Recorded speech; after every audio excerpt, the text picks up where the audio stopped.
राधे राधे। सद्गुरुदेव भगवान के चरणों में कोटि कोटि प्रणाम।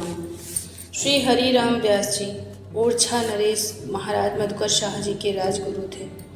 संप्रदाय ग्रंथों में आपको विशाखा सखी का अवतार माना जाता है। आपका जन्म ओरछा में मार्गशीर्ष कृष्ण पक्ष 1567 विक्रम को हुआ।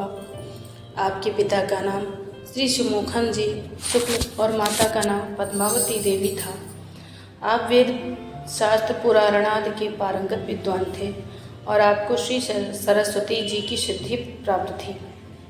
आप शास्त्रार्थ में दिग्विजय करते हुए काशी आए और वहाँ के पंडितों से शास्त्रार्थ किया। आपके अलौकिक पांडित्य के समक्ष उन सबको पराजय का मुंह देखना पड़ा। अंत में सभी पंडित भगवान श्री विश्वनाथ जी की शरण में गए और उनसे काशीपुरी की मर्यादा की रक्षा करने की प्रार्थना की।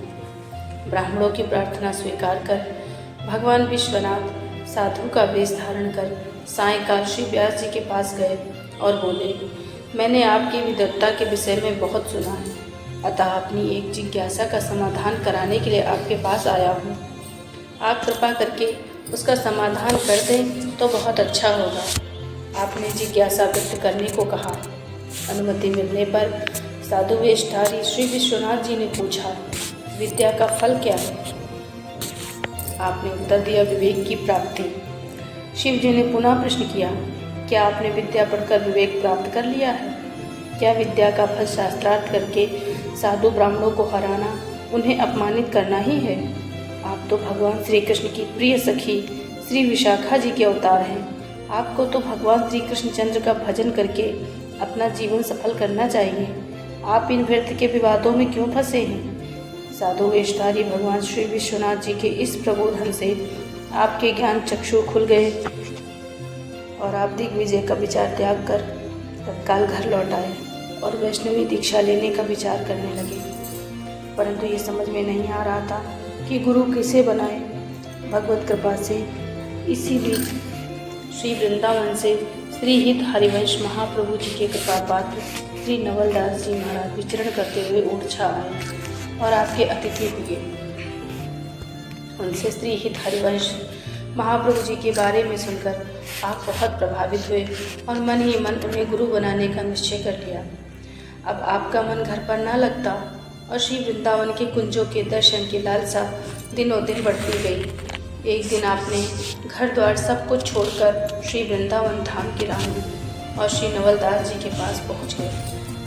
उनके माध्यम से श्री हित हरिवंश महाप्रभु के चरणों में जा पहुँचे। आपको अधिकारी जानकर महाप्रभु ने संप्रदाय की दीक्षा दी और श्री युगल किशोर जी की उपासना का रहस्य समझाया। आपके वृंदावन चले आने पर आपके घर परिवार के लोग आपको वापस बुलाने आ गए और किसी भी प्रकार पीछा ही नहीं छोड़ रहे थे। परिवारी जनों के साथ विचार विमर्श में उस दिन बहुत समय बीत गया, अतः आप संतों की शीत प्रसादी भी ना पा सके थे। आपकी भगवत प्रसाद में अनन्य निष्ठा थी। प्रसाद ना पाने के कारण आपको बहुत ही पश्चाताप हो रहा था। जब परिवार के लोग आपको वापस घर लाने में सफल नहीं हुए तो स्वयं ओरछा नरेश महाराज मधुकर शाह जी इन्हें लिवाने आए। महाराज सीधे आपके गुरु श्री हित हरिवंश महाप्रभु से मिले और उनसे निवेदन किया कि हमारे गुरुदेव श्री व्यास जी यदि यहाँ रहते हैं तो केवल आत्मश्रेय का संपादन करेंगे और यदि ओरछा में विराजते हैं तो इनके साथ साथ संपूर्ण देशवासियों का कल्याण होगा। अतः आप कृपा करके इन्हें आज्ञा दीजिए कि ये वहीं चलकर स्वयं भक्ति साधन करते हुए अपने सदुपदेशों से लोक का भी कल्याण करें। श्री हरिवंश जी ने महाराज के निवेदन पर हामी भर ली। जब इस बात का ज्ञान श्री व्यास जी महाराज को हुआ तो वे श्री वृंदावन धाम के वियोग में व्याकुल हो गए और वहाँ के सभी वृक्षों और लताओं से लिपट लिपट कर करुण विलाप करने लगे। आपकी इस प्रेम विह्वलता का ज्ञान होने पर श्री हित महाप्रभु जी बड़े प्रसन्न हुए और आपको बुलाकर आशीर्वाद दिया कि तुम अविचल श्री वृंदावन निवास करोगे। श्री मधुकर शाह जी महाराज भी इनकी वृंदावन निष्ठा देखकर दोनों महापुरुषों का चरण बंदन कर ओरछा वापस लौट आए। तब आपकी पत्नी पुत्रों को ये विश्वास हो गया कि अब आप ओरछा नहीं आएंगे। तो वे लोग स्वयं ही वृंदावन आ गए और श्री हित हरिवंश महाप्रभु की आज्ञा से वहीं रहकर संत भगवंत की सेवा करने लगे। यहाँ तक कि आपकी धर्म पत्नी ने तो अपने आभूषण तक बेचकर संत सेवा में लगा दिए। आपके 3 पुत्रों में सबसे छोटे श्री किशोरदास जी श्री स्वामी हरदास जी के महाराज के कृपा पात्र थे। आपकी पुत्री भी परम भगवत भक्ता थी। विवाह होने के बावजूद भी उन्होंने श्री वृंदावन धाम में वास करने और भगवत सेवा करने को लौकिक सुखों से श्रेष्ठ कर माना और आजीवन इसी व्रत में सन्नद्ध रही। आपका श्री वृंदावन धाम के प्रति अनन्य प्रेम था, अतः आपने स्वयं तो आजीवन वृंदावन वनवास किया ही, दूसरों को भी श्री वृंदावन वास की प्रेरणा की। एक बार की बात है, एक संत तीर्थ यात्रा करते हुए श्री धाम वृंदावन आए और आपके पास ठहरे। उन संत भगवान की कीर्तन शैली ऐसी अद्भुत थी कि मानो आनंद की रसधारा बरस रही हो। उस रसधार में सिक्त होकर आपका मन उस आनंद को छोड़ने के लिए तैयार नहीं था। आपकी इच्छा थी कि ऐसे संत को तो श्री धाम वृंदावन में ही वास करते हुए अपने गायन से श्री ठाकुर जी की सेवा कर अपना जीवन सफल करना चाहिए। अतः आपने उन्हें आग्रहपूर्वक रोक लिया, परंतु तीर्थ पर्यटन की इच्छा से निकले संत महानुभाव अधिक समय तक रुकने के लिए तैयार नहीं थे। उन्होंने अपना ठाकुर बटुआ मांगा और चलने के लिए प्रतिबद्ध हो गए। जब आपको लगा कि ये संत महोदय रुक सकेंगे नहीं, चले ही जाएंगे, तो आपने उनके ठाकुर बटुए से श्री ठाकुर जी को तो निकाल लिया और कुंज से एक चिड़िया पकड़कर उसमें रख दिया और उन्हें दे दिया। उन्होंने आगे चलकर स्नानाद से निवृत्त होकर श्री ठाकुर जी की सेवा करने के लिए जैसे ही ठाकुर बटुआ खोला, वैसे ही उसमें बंद चिड़िया फुर से श्री वृंदावन की ओर उड़ चली। संत जी ने एक कौतुक देखा तो उन्हें लगा कि श्री ठाकुर जी वृंदावन से नहीं जाना चाहते, इसीलिए वे चिड़िया बनकर पुनः वृंदावन लौट आए। अब उन्हें बड़ा पश्चाताप हुआ कि मैंने इतने बड़े संत महापुरुष का आग्रह नहीं माना, जरूर मुझसे भगवत अपराध हो गया, अतः मुझे भी वृंदावन लौट चलना चाहिए। ये सोचकर वे पुनः आपके पास लौट आए। आपने भी उन्हें हृदय से स्वीकार कर लिया। जब संत महानुभाव ने वृंदावन वास का संकल्प ले लिया तो आपने उनको रोकने के लिए किए गए इस प्रयास को उनसे बता दिया। इस प्रकार आपकी वृंदावन के प्रति अनन्य निष्ठा के दर्शन होते हैं। एक बार श्री ठाकुर जी का आप श्रृंगार कर रहे थे।